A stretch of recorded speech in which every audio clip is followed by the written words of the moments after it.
If you are looking for an easy-to-use and trustworthy health monitoring device, then vívosmart 5 Health Monitoring Watchband is your best choice. This video will explain how to track an activity. Are you ready to be healthier? Let's go! You can track and record by connecting to your smartphone's GPS, then save and upload it to your Garmin Connect account. Here's how to start an activity. Press the menu button to enter the menu.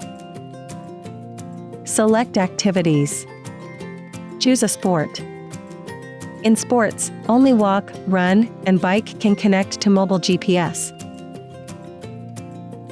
This video will use Run as a demonstration.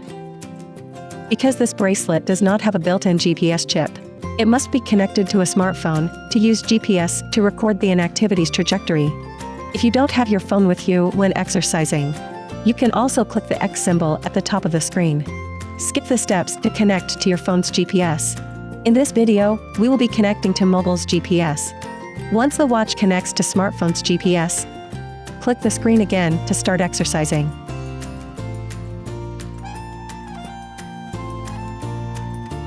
To end an activity, long press the button to stop an activity. Once activity stops, you can choose to save, resume, or delete an activity. After saving an activity, next time when you connect to Garmin Connect, your activity tracking will be uploaded. Now, you got this. That's all for now for today's tutorial. Thank you for watching.